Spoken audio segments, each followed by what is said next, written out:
Let's continue, though, on the business theme. U.S. President Donald Trump has made good on his threat to implement 30% tariffs on South African goods beginning next month. President Cyril Ramaphosa says this is based on inaccurate representation of the trade between the two countries. Business Unity South Africa CEO is Khulekani Mathe, who joins us via the virtual platform. Mr. Mathe, good evening to you, and thank you for your time. Let's start with the president's reaction to these tariff hikes. He says that this is unilateral on the part of the U.S. president, and add to that, South Africa is the only country in the southern tip of Africa that has been saddled with this 30% tariff hikes. So do you believe that this is as a direct consequence of South Africa being part of the BRICS Plus formation, or you think that there's something more to it? Good evening, Kholi, and to your viewers. So firstly, we have known that, this was going to come because there was the announcement earlier in the year, which was suspended.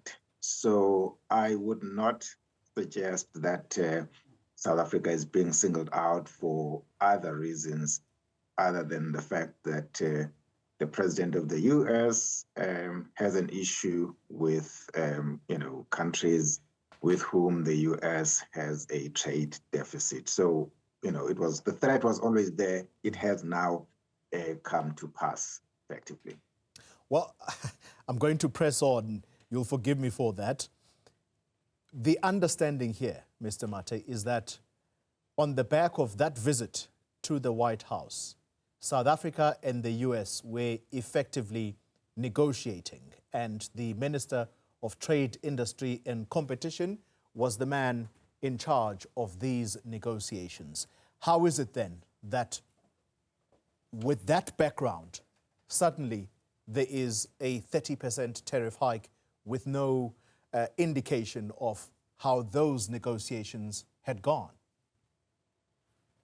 I do not know what happens behind closed doors in negotiations between governments, but if it is anything, we can take some comfort in some of the words used by President Trump in referring to South Africa, to your great country, and that, that language was not there when he took office earlier in the year. That's one part. The second part, of course, is that he leaves the door open for a possibility of these tariffs to be adjusted one way or the other.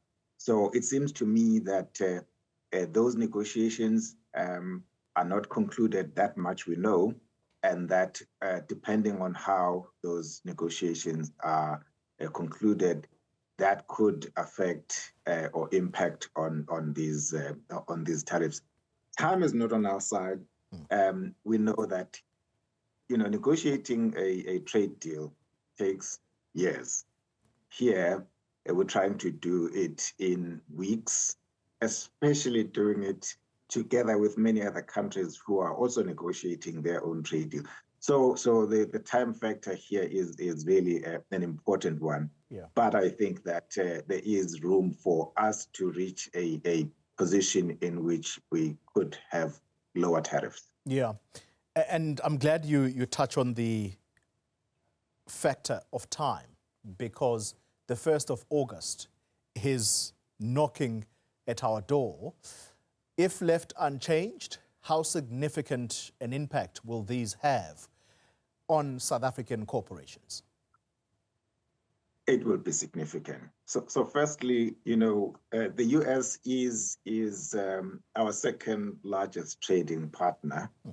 It constitutes or accounts for 7.7% of our total exports as a country.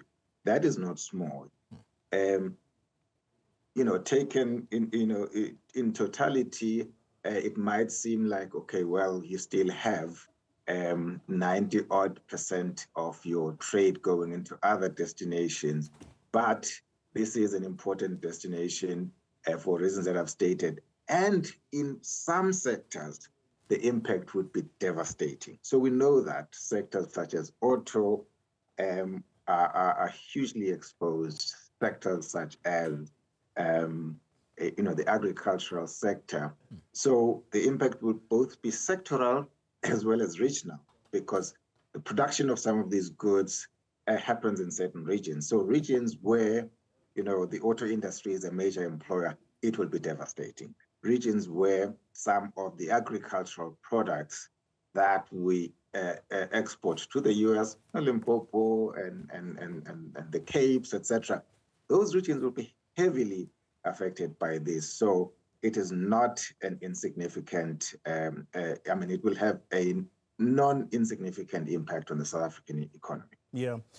A short while ago, I had a conversation with COSATU's parliamentary coordinator, Matthew Parks, and he is extremely worried that, if anything, workers should not bear the brunt of whatever calamity is going to come with this 30% tariff hikes. So question is, how do you think companies are going to absorb this if indeed ultimately 30% is what we have to contend with?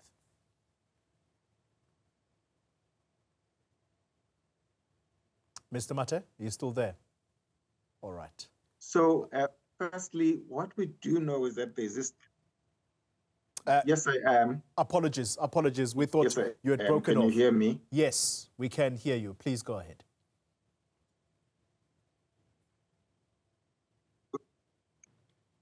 Okay, thank you. So what I was saying is that, so obviously, when this threat started, any good business would have started looking at what are my options should access to the US market be interrupted by this. And so I'm pretty sure that various businesses are looking at alternative markets. I do not want to create an impression that it is possible to simply switch from one market to the other. It takes time to develop these markets, but it is the kind of things that businesses would be looking to do.